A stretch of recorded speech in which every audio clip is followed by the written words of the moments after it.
Hello guys, आपका स्वागत है आपके अपने यूट्यूब चैनल फिजिक्स स्टडी में। गाइस, आज के इस वीडियो में मैं डिस्कस करूंगा संख्याएं के बारे में, यानी जितने भी नंबर हैं उसको डिस्कस करेंगे। तो आइए फर्स्ट डिस्कस करते हैं भाज्य संख्या। यानी यहाँ पर आप लोग देख लीजिए, भाज्य संख्या यानी इसको आप बोलें तो कंपोजिट नंबर।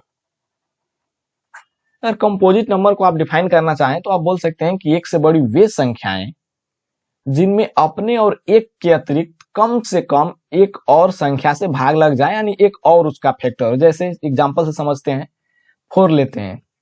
4 में आप 1 से भाग लगाइए और 4 से भी भाग लगेगा स्वयं से, और इसके अलावा 2 से भी भाग लगेगा। तो इस प्रकार 4 एक भाज्य संख्या हो जाएगी।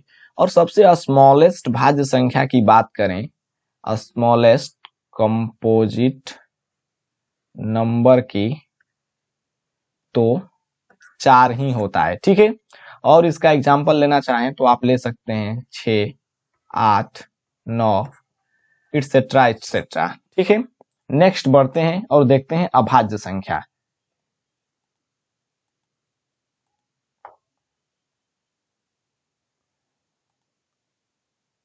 यानी अभाज्य संख्या, तो अभाज्य संख्या को आप बोल सकते हैं कि एक से बड़ी वे संख्याएं जिनमें स्वयं उसी संख्या और एक के अलावा किसी संख्या से भाग ना लगे। कहने का मतलब, अगर आप 2 लेते हैं तो या तो इसमें 2 से भाग लगेगा या फिर 1 से, इसके अलावा इसका और कोई फैक्टर नहीं होगा। तो इस प्रकार आपका प्राइम नंबर 2 हो जाएगा। और सबसे स्मॉलेस्ट प्राइम नंबर की अगर बात करें, स्मॉलेस्ट प्राइम नंबर तो 2 ही होता है। इसका एग्जाम्पल लेना चाहें तो आप ले सकते हैं 2, 3, 5, 7 इट्सेट्रा इट्सेट्रा। ठीक है फ्रेंड, नेक्स्ट देखते हैं मूर्त संख्या। यहां पर आप लोग देख पा रहे होंगे मूर्त संख्या और अमूर्त संख्या। देखिए, ये आप लोग नहीं जानते होंगे शायद, बहुत ही सिंपल है। मूर्त संख्या का मतलब होता है कि जिस संख्या के साथ कोई यूनिट जरूर जुड़ा हो, कोई यूनिट जरूर जुड़ा हो। जैसे आप लिखते हैं 9, तो यहाँ पर यूनिट कोई जुड़ा हो, 9 बॉयज या 7 रुपए, कुछ न कुछ जरूर जुड़ा हो, तो इससे कहते हैं मूर्त संख्याएं। और अमूर्त संख्या का मतलब कोई भी संख्या लिख दो, इसमें यूनिट की जरूरत नहीं है। जैसे 5 लिख देते हैं, 8 लिख देते हैं, 10 लिख देते हैं, कुछ भी लिख दो डॉट डॉट, तो इसे हम बोलेंगे अमूर्त संख्या। नेक्स्ट बढ़ते हैं।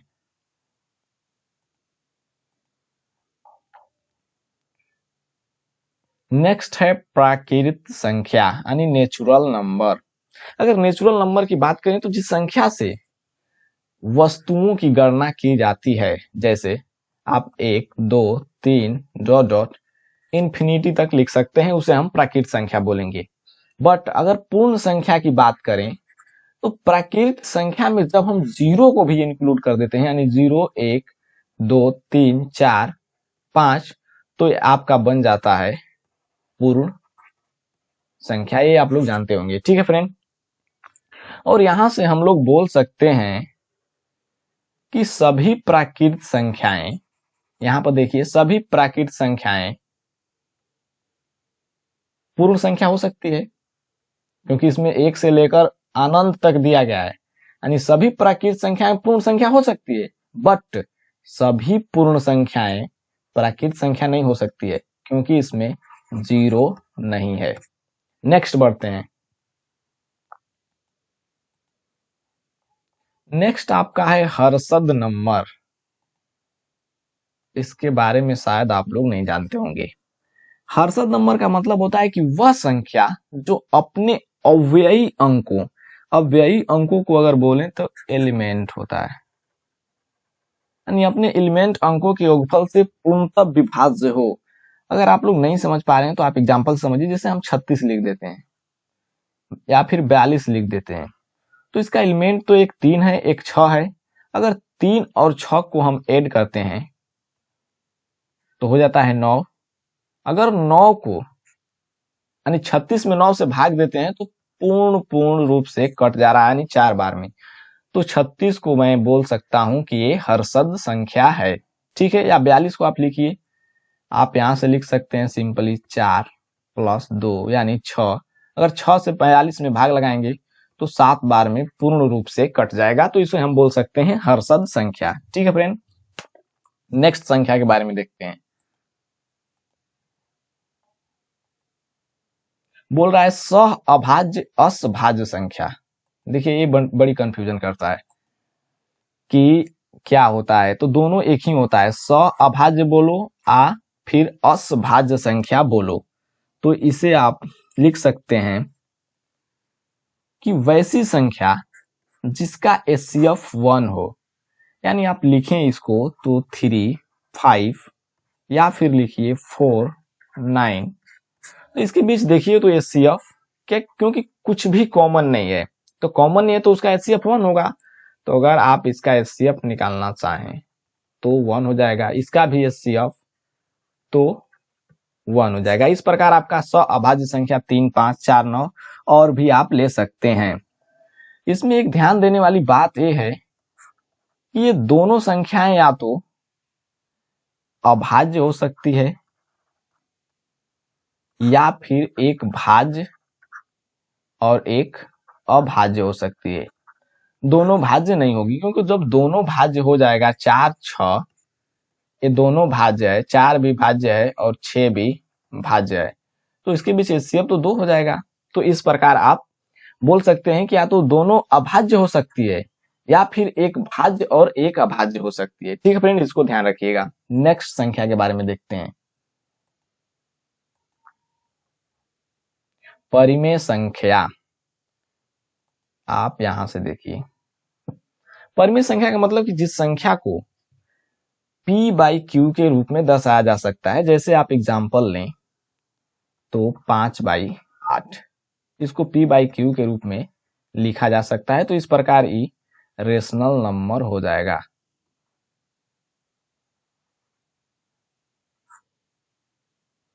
रेशनल नंबर हो जाएगा। बट यहां पर कंडीशन ये होता है कि Q जो होता है वो 0 के बराबर नहीं रहेगा।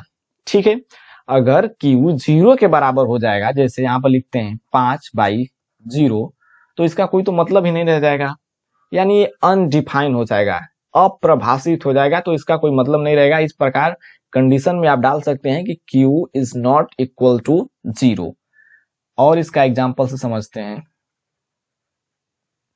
आप लिख सकते हैं 3.333333। अगर इसको आपको बोला जाए कि पहचानिए कि ये परिमेय संख्या है या फिर अपरिमेय संख्या है, तो सबसे पहले इसको P/Q के रूप में लिखने का प्रयास करेंगे। तो आप इसे लिख सकते हैं 10/3। इसको भाग देकर देखिए तो 10 3 3 9, 1 3 3 9, 3 3 9, यानी आप इसको अनंत संख्या ले जा सकते हैं।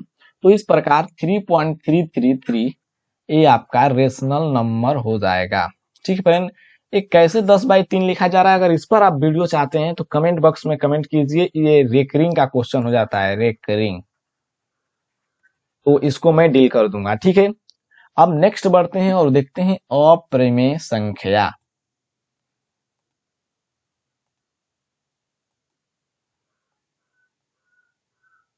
अपरिमेय संख्या, ठीक है, यानी अपरिमेय संख्या का मतलब उसको P/Q के रूप में नहीं दर्शाया जा सकता है। जैसे √3 ले लीजिए, √5 ले लीजिए, या कुछ भी ले लीजिए। √4 अगर आप लेंगे तो √4 का वर्गमूल 2 हो जाएगा। इस प्रकार √4 एक रेशनल नंबर है, ना कि इरेशनल।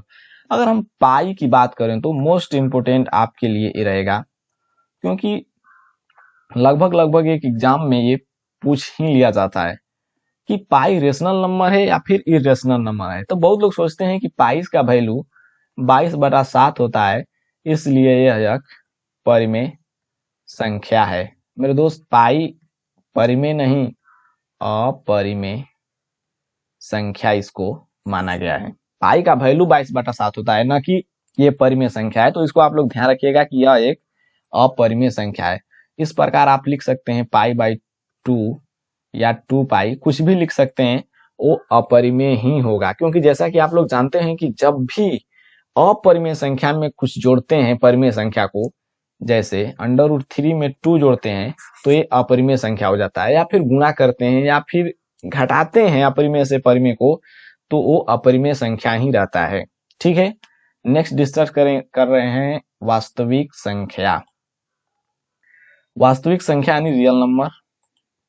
तो सिंपल में आप समझ लीजिए कि परिमेय और अपरिमेय संख्या को मिलाने से जो संख्या का परिवार प्राप्त होता है, यानी इसको बोल सकते हैं 5/8 या फिर √3, यानी परिमेय अपरिमेय दोनों को अगर मिलाकर लिखा जाए तो उसे हम वास्तविक संख्या बोलेंगे। ठीक है, नेक्स्ट बढ़ते हैं।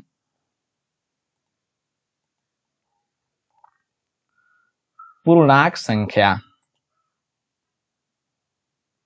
पूर्णांक संख्या का मतलब कि जब पूर्ण संख्याओं को धनात्मक यानी पॉजिटिव और निगेटिव चिन्हों के साथ दर्शाया जाता है तो इससे बने समूह, इससे बने सेट्स को पूर्णांक संख्याओं का समूह कहते हैं। जैसे आप पूर्ण संख्या को यहां से स्टार्ट कीजिए 0 1 2 3 4 डॉट डॉट, बट अगर इसको माइनस में भी लिख दिया जाए -1 -2 -3 तो इसको आप बोलेंगे पूर्णांक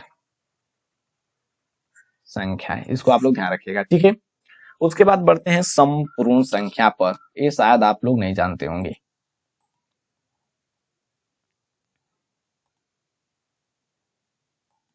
समपूर्ण संख्या यानी वैसी संख्या जिसके सभी अपवर्तकों का योगफल उस संख्या का दुगुना हो। अपवर्तक बोलने का मतलब है उसके फैक्टर, उसके फैक्टर्स का योगफल उस संख्या का दुगुना हो, उसे संपूर्ण संख्या कहते हैं। आइए एग्जांपल समझते हैं।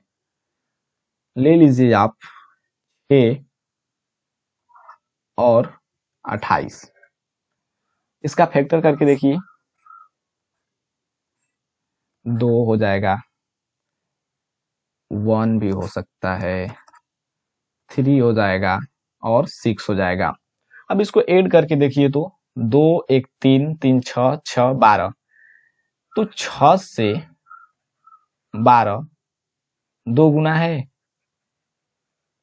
6 से 12 दो गुना है। इस प्रकार आप बोल सकते हैं कि 6 एक समपूर्ण संख्या है। 28 को करके देखिए, 28 को आप लिख सकते हैं 1 2 4 7 14 या 28। 1 2 3 4 7 7 14 14 28 और 28 56। देखिए तो 28 से दोगुना हो जा रहा है 56। तो इस प्रकार बोल सकते हैं कि 28 एक संपूर्ण संख्या है। दोस्त अगर इसमें बात करें कि 1 से 100 तक के बीच कितनी संपूर्ण संख्याएं हो सकती है, 1 से 100 तक के बीच कितनी संपूर्ण संख्याएं हो सकती है, तो आपको बता दूं कि सिर्फ और सिर्फ 2 ही संपूर्ण संख्या है जिसको मैंने एग्जाम्पल में लिया था। एक है 6 और एक है 28। इसको आप लोग ध्यान में रखिएगा। ठीक है, नेक्स्ट बढ़ते हैं, देखते हैं समृद्ध संख्या। आइए इसको देखते हैं।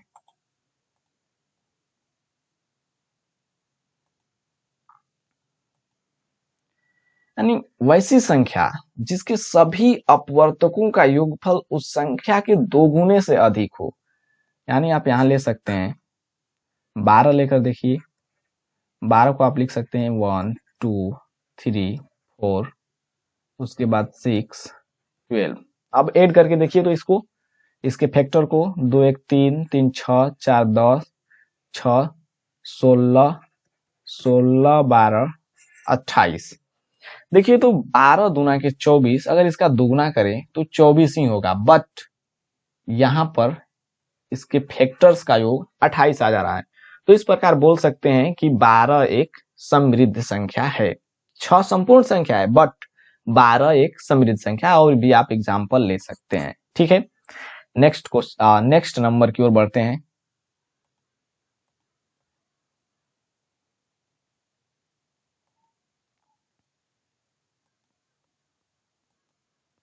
सिनोवा की संख्या। देखिए ये आप लोग नहीं जानते होंगे शायद, इसको आप जानिए। अगर किसी श्रृंखला, यहाँ पर श्रृंखला गलत है, यदि किसी श्रृंखला में कोई पद अपने पूर्व के लगातार 2 पदों के योगफल के बराबर हो, यानी अपने पूर्व के लगातार 2 पदों के योगफल के बराबर हो, तो वह पद सिनोवा की संख्या कहलाता है। जैसे एग्जाम्पल से समझते हैं, इसको आप ले लीजिए 2 3, उसके बाद 2 3 5 हो जाएगा और 5 3 8 हो जाएगा। अब देखिए तो जैसे 5 को लेते हैं तो 5 से पहले 2 और 3 है, उसके योगफल के बराबर हो जा रहा है 5। 8 को लीजिए तो अगर 8 को लेते हैं तो 8 के पहले 3 है और 5 है, यानी ऐड करने पर 8 हो जा रहा है। तो इस प्रकार बोल सकते हैं कि ये सिनोवा की संख्या है। ठीक है, नेक्स्ट की ओर बढ़ते हैं। नेक्स्ट है रामानुज संख्या। इसके बारे में आप लोग जानते होंगे। रामानुज संख्या का मतलब होता है वह लघुत्तम संख्या जिसे दो अलग अलग प्राकृतिक संख्याओं के घनों के योगफल के रूप में दो विभिन्न तरीकों से लिखा जा सकता है। जैसे आप 1729 लीजिए, 1729 वह सबसे छोटी संख्या है जिसको आप इस रूप में लिख सकते हैं। तो इसको आप लिख सकते हैं 9 का क्यूब प्लस 10 का क्यूब, या फिर आप लिख सकते हैं इसको 1 का क्यूब प्लस 12 का क्यूब। जैसा कि आप लोग जानते हैं कि 9 का क्यूब होता है 729 और 10 का क्यूब करेंगे तो इकाई, दहाई, सैकड़ा, हजार हो जाएगा। अगर इस प्रकार आप ऐड करेंगे तो आ जाएगा 1729। या फिर आप लोग जानते हैं कि 12 का क्यूब होता है 1728 और 1 का क्यूब 1 ही रहेगा, यानी 1729। इस प्रकार 1729 एक रामानुज संख्या है, इसको आप लोग ध्यान में रखिएगा अगर नहीं जानते होंगे तो। नेक्स्ट नंबर की ओर बढ़ते हैं।